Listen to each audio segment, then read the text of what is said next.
Hello everyone, कैसे हैं आप सब। एक बार पुनः से कोचिंग क्लासेस पर स्वागत है। उम्मीद करता हूं आप सब अच्छे होंगे, मस्त होंगे, बेहतर होंगे और आप सभी की पढ़ाई बेहतर चल रही होगी। प्यारे बच्चों, क्लास 12 फिजिक्स में चैप्टर नंबर 1 चल रहा है, जिसमें आज आप लोग सीखने वाले हैं आपेक्षिक विद्युतशीलता के बारे में, जिसे ही कहते हैं बच्चों हम परावैद्युतांक। ठीक है, साथ में कूलाम के नियम का सदिश रूप देखेंगे। तो आप लोगों से गुजारिश है कि चैनल पे पहली बार आए हैं, चैनल को सब्सक्राइब जरूर कर लेना। और हमने जो बोर्ड एग्जाम 2027 का प्लेलिस्ट बना दिया है, तो वीडियो आप कभी भी देखेंगे प्लेलिस्ट में बच्चों, आपको जो भी टॉपिक चाहिए जाकर के बढ़िया सा आप लोग देख सकते हैं। ठीक है, चलिए शुरू करते हैं। कूलाम का नियम, इसके पहले हमने आपको समझाया था बच्चों कि कूलाम का नियम क्या होता है। आवेशों के बीच लगने वाला बल होता है, जिसमें कूलाम साहब ने बताया कि जो आवेशों के बीच बल होता है, आवेश की परिमाण के गुणनफल के अनुक्रमानुपाती तथा बीच की दूरी के वर्ग के व्युत्क्रमानुपाती होता है। इसी आधार पर चलेंगे तो माना मानकर चलते हैं, माना दो आवेश है, क्योंकि कूलाम के नियम से ही आपका विद्युत आपेक्षिक विद्युतशीलता या परावैद्युतांक आ जाएगा। प्यारे बच्चों, कूलाम के नियम से ही आपका सदिश रूप आ जाएगा। तो बिल्कुल निश्चिंत रहें, थोड़ा सा समय दें। सबसे पहले अपन क्या करेंगे, माना मानकर चलेंगे बच्चों कि माना हमारे पास दो आवेश हैं। कौन कौन से? माना Q1 व Q2, माना Q1 व Q2 दो आवेश हैं। ठीक है, क्योंकि आवेशों के बीच लगने वाला बल ही कूलाम आकर्षण बल होता है। दो आवेश हैं, ठीक है, दो आवेश r दूरी पर स्थित है। कितनी दूरी पर बच्चों? r दूरी पर स्थित है। दो आवेश है जो कि r दूरी पर स्थित है। ठीक, जैसे मैं यहां पर दो आवेश ले ही लेता हूं, एक Q1 है प्यारे बच्चों और एक अपना Q2 है। दोनों के बीच की दूरी जो है वो r है। तो यहां से यहां तक बच्चों जो दूरी है वो क्या है? r है। ठीक, ये लो, दोनों के बीच की दूरी हम मानकर चलते हैं कितना है? तो r है, ये लो। ठीक, दो आवेश से माना Q1 और Q2 r दूरी पर स्थित है, जहां पर माध्यम बच्चों क्या है, मान के चलता हूं कि माध्यम क्या है, ठीक है, जो कि वायु या निर्वात में, जो कि वायु या निर्वात में, वायु या निर्वात में, वायु या निर्वात में स्थित है, वायु या निर्वात में स्थित है। ठीक है, वायु या निर्वात में स्थित है। तब बच्चों दोनों आवेशों के बीच कितना बल लगेगा? तब दोनों आवेशों के बीच, तब दोनों आवेशों के बीच, दोनों आवेशों के बीच लगने वाला बल, लगने वाला बल, बताओ सर कितना लगेगा? कूलाम का नियम आपने पढ़ा है और नहीं पढ़ा तो ध्यान रखिए बच्चों, ये जो बल होता है ये होता है 1/4 पाई एप्सिलॉन नॉट। वायु या निर्वात लिया है तो एप्सिलॉन नॉट विद्युतशीलता हो जाएगा बच्चों, फिर हो जाएगा Q1 Q2 बटा r स्क्वायर। इसको हम समीकरण 1 दे देते हैं, ये आपके कूलाम के नियम से। कूलाम ने बताया था कि दो आवेशों के बीच लगने वाला बल आवेश के परिमाण के गुणनफल के अनुक्रमानुपाती तथा बीच की दूरी के वर्ग के व्युत्क्रमानुपाती होता है। ठीक, जहां प्यारे बच्चों, जहां हमने बात करी, जहां एप्सिलॉन नॉट क्या है? वायु या निर्वात की, वायु या निर्वात की, वायु या निर्वात की क्या है बच्चों? विद्युतशीलता है। वायु या निर्वात की विद्युतशीलता है। देखो, मैं जो आपको लिखवाऊंगा वो आप लोगों को नोट डाउन करते चलना है। मान लीजिए कोई बच्चा नोट्स नहीं ले पाया कि सर हम नोट्स नहीं ले पाते हैं, 100 रुपए हमारे पास नहीं है, तो मैंने आपसे वादा किया है कि क्लास आपको पूरा साल फ्री रहेगा और नोट्स के लिए मात्र 100 रुपए चार्ज लगते हैं। उसके लिए व्हाट्सअप नंबर मेरा यहाँ पे आप लोग लिख लो, 96 85 29 91 29 91 49। ठीक है, 29 91 बच्चों, ठीक है, 29 91 29 91 49। यदि किसी बच्चों को ऐसा लगता है कि हमें हैंड रिटन नोट्स मिल जाए व्हाट्सएप में, तो बढ़िया सा हम तैयारी भी करेंगे, हम कोचिंग भी करते हैं नोट्स की मदद से। तो ये हमारा व्हाट्सएप नंबर है, जिसके चार्ज मात्र 100 रुपए लगते हैं। बाकी बढ़िया आप लोग लिखते चलेंगे तो अच्छी बात है, नोट्स खरीदने की जरूरत नहीं पड़ेगी आपको। ओके, चलिए यहां पे बच्चों एप्सिलॉन नॉट क्या है, वायु निर्वात की विद्युतशीलता है। यदि हम माध्यम बदल दें, यदि मान लीजिए वायु, यदि आवेश जो है Q1 Q2 जो है वायु निर्वात की अपेक्षा अन्य माध्यम में स्थित हो, यदि आवेश, यदि वायु या निर्वात के अतिरिक्त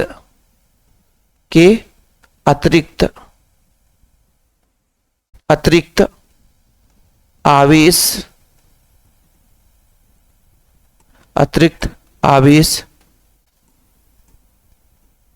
अन्य माध्यम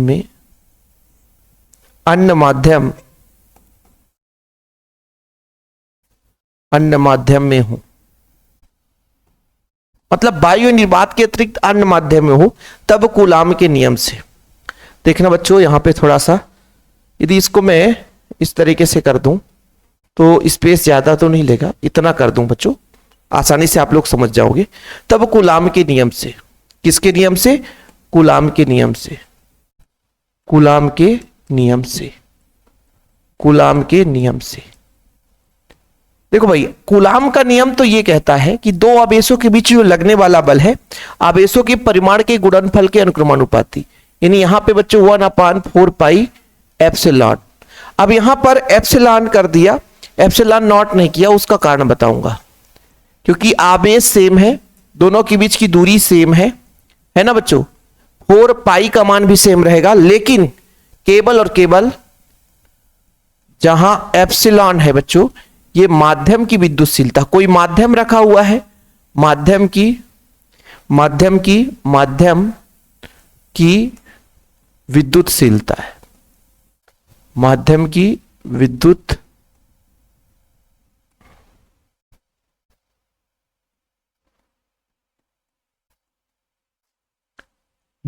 विद्युतशीलता है। ठीक है, माध्यम की विद्युतशीलता बच्चों याद रखिएगा। यहां पर एप्सिलॉन नॉट लिया था क्योंकि ये वायु निर्वात की विद्युतशीलता थी।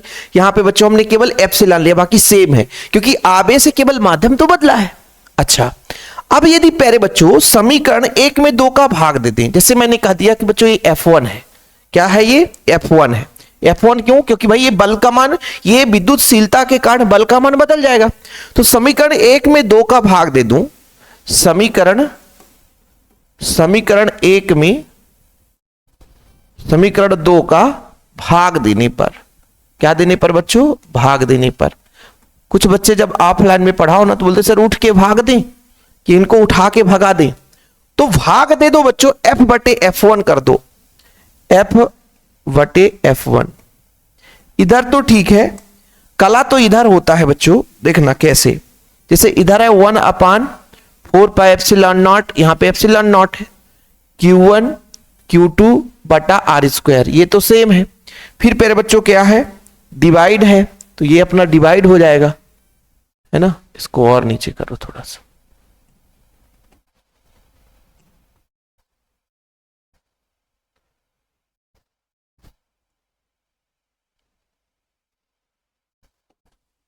ठीक, चलो कोई बात नहीं। अब देखो नीचे वाला कितना वैल्यू है? 1/4 पाई एप्सिलॉन नॉट। फिर बच्चों यहां पर एप्सिलॉन नॉट नहीं है सर, यहां पर केवल एप्सिलॉन है, यहां पर केवल एप्सिलॉन है। यहां पे समीकरण 1 में एप्सिलॉन नॉट था, समीकरण 2 में केवल एप्सिलॉन है। और मेरे बच्चों कितना है? Q1 है, Q2 है बटा R² है, Q1 Q2 बटा R²। अब बड़े प्यार से बताओ, आप लोग आसानी से बता सकते हो कि जो सेम है बच्चों, ये पूरा का पूरा कट जाएगा, ये 4 पाई से 4 पाई कट जाएगा पूरा, केवल बचेगा तो बचेगा कितना? देखो जरा, 1/एप्सिलॉन नॉट यहां बचेगा, देखो 1/एप्सिलॉन डिवाइड में बच्चों आपको बचेगा 1/एप्सिलॉन। ये बचेगा कि नहीं बचेगा? क्योंकि अगले पेज में फिर आपको दिक्कत नहीं होगी, अगले पेज में आपको दिक्कत नहीं होगी। तो हमारे पास क्या बचा बच्चों? हमारे पास बचा कि F/F1 बराबर कितना बचा? 1/एप्सिलॉन नॉट, यही तो बचा, और बटे में 1/एप्सिलॉन। देखो बच्चों, आप लोग मेथड पढ़ते आए हो 9th क्लास से, अंश का हर नीचे जाता है और हर का हर ऊपर चला जाता है, ये बात तो बिल्कुल परफेक्ट है। F/F1, तो यदि मैं बात करूं कि एप्सिलॉन जो है ऊपर चला जाएगा और नीचे एप्सिलॉन नॉट ये हो जाएगा। ठीक है, ये आप लोगों ने पढ़ लिया।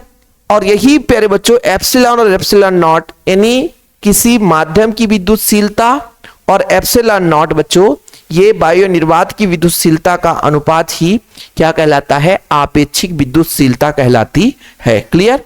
तो बच्चों यहां पर हम लिख सकते हैं कि किसी माध्यम की विद्युतशीलता, किसी माध्यम की विद्युतशीलता, किसी माध्यम की विद्युतशीलता तथा वायु या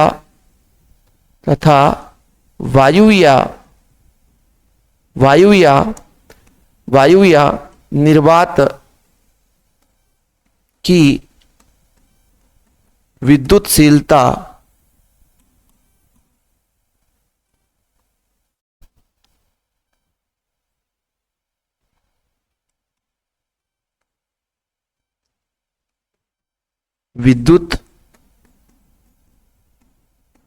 विद्युतशीलता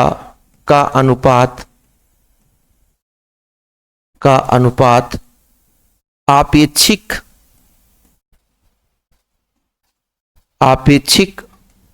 विद्युतशीलता कहलाती है।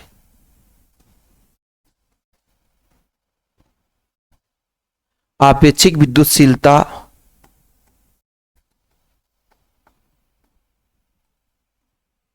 कहलाती है। ठीक है, आपेक्षिक विद्युतशीलता या ऐसा भी लिख सकते हो बच्चों, आपेक्षिक विद्युतशीलता या परावैद्युतांक या परावैद्युतांक कहलाती है। अर्थात इसको आप समीकरण 3 दे दो बच्चों। अर्थात जो माध्यम की विद्युतशीलता है और निर्वात की विद्युतशीलता है, यही आपका बच्चों क्या कहलाया, परावैद्युतांक कहलाया। ठीक है, तो समीकरण 3 से हम कह सकते हैं कि भाई F/F1 जो ही यही आपका क्या है बच्चों, F/F1 यही आपका K है, यही आपका परावैद्युतांक है। यानी जो F है बच्चों ये दो आवेशों के बीच वायु या निर्वात में लगने वाला बल है, और ये किसी अन्य माध्यम में दो आवेशों के बीच समान दूरी पर, वही दूरी सेम है, दो आवेशों के बीच लगने वाला बल है। इन दोनों का अनुपात ही आपका परावैद्युतांक कहलाता है। तो बिल्कुल आपका होगा सर, बिल्कुल ठीक है, इतने में तो काम हो जाएगा। अर्थात निष्कर्ष क्या निकला कि परावैद्युतांक है क्या, दो आवेशों के बीच, किसी वायु या निर्वात में रखे दो आवेशों के बीच लगने वाला बल समान दूरी पर किसी अन्य माध्यम में उन्हीं आवेशों को रखने पर जो बल लगता है बच्चों, इन्हीं का अनुपात परावैद्युतांक कहलाता है। क्लियर, बस इतना ही लिखना है परावैद्युतांक में, इससे ज्यादा एक पॉइंट में नहीं कहूंगा। चलो यहां पर देख लो भाई, देखो क्या बोला, निर्वात या वायु में एक निश्चित दूरी पर रखे दो आवेशों के बीच लगने वाला बल किसी अन्य माध्यम में उन्हीं आवेशों को उतनी ही दूरी पर रखने पर जो बल लगता है उसका अनुपात बच्चों परावैद्युतांक कहलाता है। क्या कहलाता है, परावैद्युतांक कहलाता है। एक एग्जाम में आएगा तो एग्जाम के पॉइंट ऑफ व्यू से जितना मैंने बताया उतना लिखना है, उससे ज्यादा एक पॉइंट भी ज्यादा नहीं लिखना है बच्चों। आप लोग स्क्रीनशॉट ले लो। ठीक है, मैं आपको बता दूं कि मैं क्लासेस इस तरीके से दूंगा कि आप हूबहू एग्जाम में छाप दो, आपको भटकना नहीं पड़ेगा। यदि कोई टीचर हमारे साथ जुड़ा है, यदि वो पढ़ाना चाहता है तो उस पॉइंट टू पॉइंट लिख दे भैया, नंबर उतना ही मिल जाएगा, उतना ही बच्चों को पढ़ाना है। एक्स्ट्रा मैं ज्ञान आपको दूंगा ही नहीं, जो काम का चीज है, जो एग्जाम के पॉइंट, क्योंकि बोर्ड एग्जाम के लेवल का मैं पढ़ाता हूं। मैं अभी बता रहा हूं, बार बार कहता हूं कि जो मेरा वीडियो देखता है वो बोर्ड एग्जाम के लिए हेल्प होता है बच्चों। नीट के लिए या जेईई के लिए ये बेसिक तो हो सकता है, लेकिन पूरा हेल्प नहीं हो सकता, ध्यान रखिएगा। ओके, यहां से आप लोगों को दो चीज याद रखना, कई बार ऑब्जेक्टिव क्वेश्चन पूछा गया है, धातु का परावैद्युतांक अनंत होता है और वायु का परावैद्युतांक 1 होता है। ये बार बार क्वेश्चन पूछा जाता है, बार बार क्वेश्चन पूछा जाता है कि परावैद्युतांक किसे कहते हैं। ये तो आपने पढ़ लिया है कि निर्वात या वायु में रखा दो आवेश है, समान दूरी पर है ना, दो आवेशों के बीच लगने वाला बल होगा, उतनी ही दूरी पर उन्हीं आवेशों के यदि दूसरे माध्यम में रख दें फिर भी तो बल लगेगा, उन बलों का अनुपात आपका परावैद्युतांक कहलाता है। धातु का परावैद्युतांक अनंत होता है, वायु का परावैद्युतांक बच्चों 1 होता है। ठीक है, दो आवेशों के बीच लगने वाला बल और उनके बीच निर्वात या वायु में होने की बजाय अन्य माध्यम में होने से सदैव घट जाता है। क्या बोला गया कि दो आवेश यदि है यानी उनके बीच लगने वाला बल वायु निर्वात में लगने वाला बल है, यदि उसे अन्य माध्यम में रखते हैं तो बल हमेशा कम हो जाता है। एक चीज हमेशा याद रखिएगा, प्रत्येक पदार्थ का परावृत्तांक सदैव 1 से अधिक होता है। प्रत्येक पदार्थ का परावृत्तांक 1 से अधिक होगा। जैसे देखो वायु का 1 के बाद पॉइंट में है, 1 के बाद पॉइंट में है तो 1 से अधिक है, मतलब 1 माना जाता है। एग्जाम में आपको 1 ही लिखना है। चीजें क्लियर बाबूजी? यहां तक किसी बच्चे कोई प्रॉब्लम? कोई प्रॉब्लम नहीं सर, मजा आ गया, खत्म कहानी। परावृत्तांक हमको समझ में आ गया, एक्स्ट्रा हमको लिखना ही नहीं है, एक्स्ट्रा हमको याद भी नहीं करना। जो हमने बता दिया बाबू वही चीज आप लोग लिख लो, वही चीज आप लोग कर लो। परावृत्तांक इतना ही करना है, एक्स्ट्रा हम बिल्कुल नहीं कहेंगे कि एक्स्ट्रा आप पढ़ो लिखो। अब हम बात करते हैं कूलाम के नियम का सदिश रूप। बहुत सिंपल है। कूलाम ने तो बता ही दिया कि दो आवेशों के बीच लगने वाला बल आवेशों के परिमाण के गुणनफल के अनुक्रमानुपाती तथा बीच की दूरी के वर्ग के व्युत्क्रमानुपाती होता है। बार बार बता रहा हूं, कूलाम का नियम सबको पता है कि यदि दो आवेश हैं Q1 और Q2 है ना, उनके बीच की दूरी r है बच्चों, एक दूसरे से r दूरी पर, एक दूसरे से r दूरी पर, यहां पर देखो एक दूसरे से r दूरी पर स्थित है, यहां पे r दूरी नहीं, तो उनके बीच जो लगने वाला बल का मान है तो ये तो आप लोगों ने पढ़ लिया 1/4 pi epsilon not, 4 pi epsilon not, ये आप लोगों ने पढ़ लिया। फिर प्यारे बच्चों Q1 बटा r स्क्वायर, ये आप लोगों ने पढ़ लिया है। इसको आप समीकरण दे सकते हो, ठीक है। ये कूलाम का नियम कहता है कि दो आवेशों के बीच जो लगने वाला बल है आवेशों के परिमाण के गुणनफल के अनुक्रमानुपाती तथा बीच की दूरी के वर्ग के व्युत्क्रमानुपाती होता है। ये आप लोगों ने पढ़ लिया बच्चों, ये कूलाम का नियम कहता है। क्लियर? चलिए इसी को यदि हम सदिश रूप में लिखें बच्चों, सदिश रूप में समीकरण 1 को सदिश रूप में लिखने पर, या कि ऐसा लिख दें या ऐसा लिख दें भाई, थोड़ा सा देखना। मान लीजिए, ठीक है बच्चों, यदि मत लिखो, थोड़ा यहां पे लिखना, अपने भाषा में लिखते हैं बच्चों। आवेश Q1 द्वारा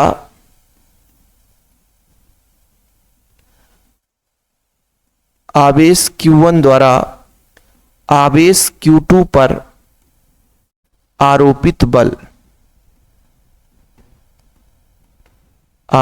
बल, देखना बच्चों, आरोपित बल किसके द्वारा? 1 के द्वारा। किस पर? 2 पर हो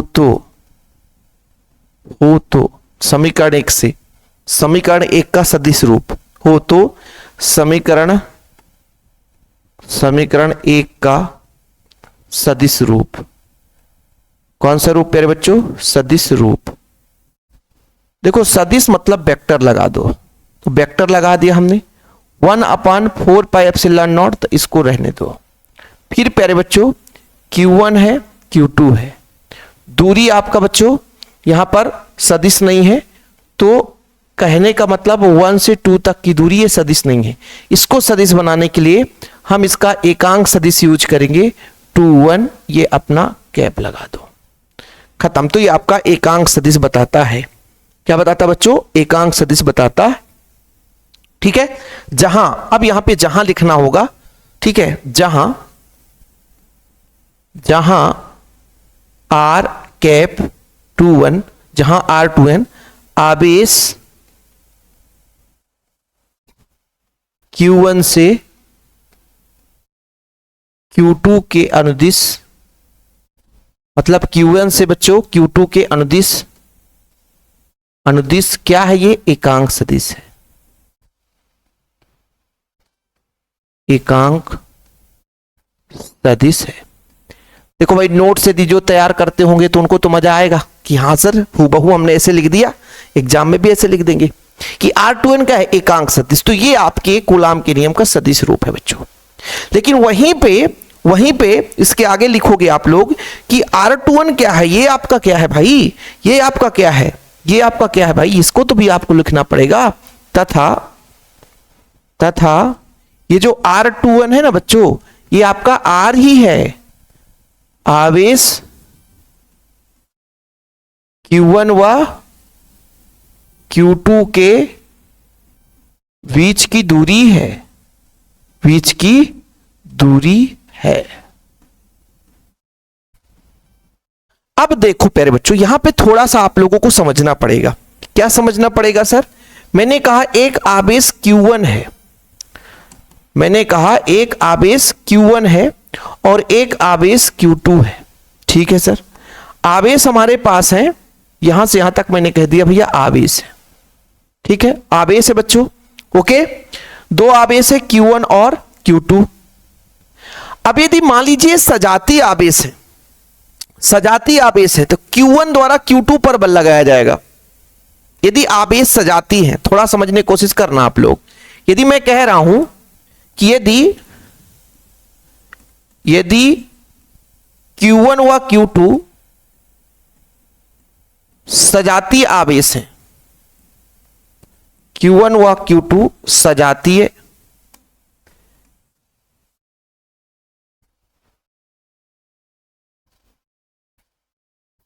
यदि Q1 व Q2 सजातीय आवेश हैं, Q1 व Q2 सजातीय आवेश हैं, तो Q1 इंटू Q2 का मान बच्चों 0 से बड़ा होगा तथा प्रतिकर्षण बल कार्य करेगा। कौन सा बल कार्य करेगा? प्रतिकर्षण बल कार्य करेगा, कार्य करेगा।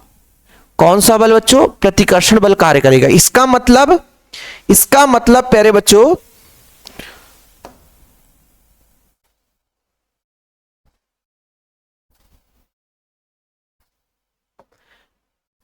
देखना, इसका मतलब Q1 ने Q2 पर जब बल लगाया बच्चों तो इधर लग गया ये F21।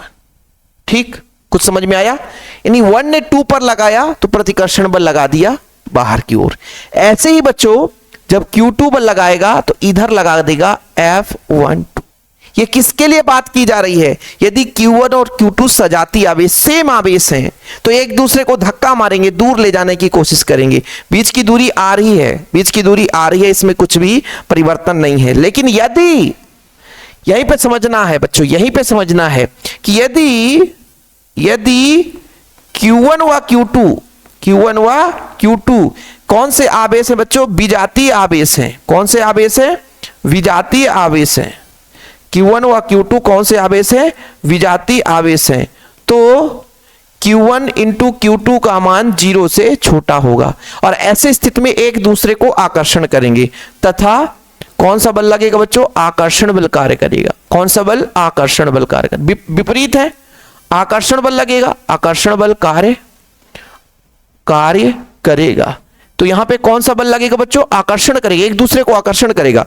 तब मैं यदि आपसे कह दूं कि Q1 जो Q2 की ओर बल लगाएगा, भाई अट्रैक्शन करेगा ना, अट्रैक्शन करेगा, तो ये अब बच्चों इस तरीके से, भाई इसने इस पर बल लगाया तो इधर लगाया, इसने इस पर बल लगाया, लेकिन इस बार बच्चों ये इधर लगाएगा तो अट्रैक्शन बल ये हो जाएगा F12 इधर लगाएगा और ये बल इधर लगाएगा बच्चों।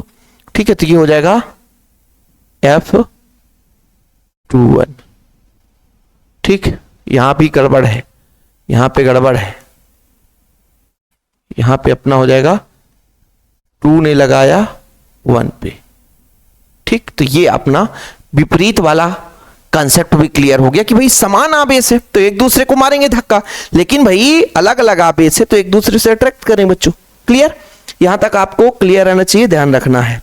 ओके, यहां पे जो बल है, यहां पे बल आप लोग थोड़ा सुधार लेना, नहीं तो फिर गड़बड़ हो जाएगा। अरे बाबूजी, ये 2 है, ये अपना Q1 है बच्चों, तो इधर बल लगेगा और ये इधर बल लगाएगा, तो यहां पर लग जाएगा 1 2, यहां पर लग जाएगा 2 1। ठीक, ये जगह, ये आप लोगों को बेसिक है बच्चों बन जाएगा। अच्छा, इसी तरीके से थोड़ा समझना, इसी तरीके से यदि आवेश Q1 द्वारा Q2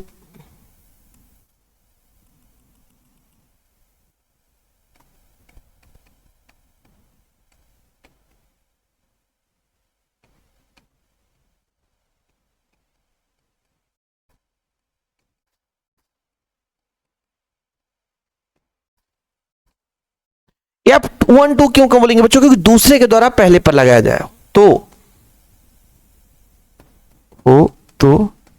यदि मैं आपसे कह दूं भाई कि F12 का मान बताओ, तो आप लोग बता सकते हो बड़े प्यार से। F किसके द्वारा? दूसरे के द्वारा। किस पर? पहले पर, है ना। तो ये बच्चों हो जाएगा 1/4 पाई एप्सिलॉन नॉट, क्योंकि बाह्य निर्वात में रखा हुआ है। बाकी आवेश तो Q1 ही रहेगा, Q2 ही रहेगा। बीच की दूरी जो है बच्चों R दूसरे के कारण पहले पर, और ये R कैप दूसरे के कारण पहले पर, दूसरे के कारण पहले पर। ये आपका एकांक सदिश हो गया। जहां पे बच्चों जहां R कैप 1 2 क्या है बच्चों? आवेश Q2 से Q1 के अनुदिश, यानी Q1 की ओर के अनुदिश, Q2 से Q1 के अनुदिश एकांक सदिश है। क्या है प्यारे बच्चों? एकांक सदिश है। क्या है? एकांक सदिश है। और बच्चों ये अपना 1 2 ये क्या है? बराबर R ही है, आवेशों के बीच की दूरी ही है, तो इसमें कोई छेड़खानी तो है ही नहीं। आवेशों के बीच की दूरी है, ये तो आपने पहले भी पढ़ लिया कि दोनों आवेशों के बीच की दूरी चाहे इधर से लें चाहे इधर से लें, दोनों की दूरी समान होगी। और समीकरण भी दिया है क्या आपने? समीकरण 1 दिया था, समीकरण इसको आप 2 दे दो बच्चों। समीकरण क्या दे दो? 2 दे दो। और इसको समीकरण आप समीकरण 3 दे दो, समीकरण 3 दे दो बच्चों।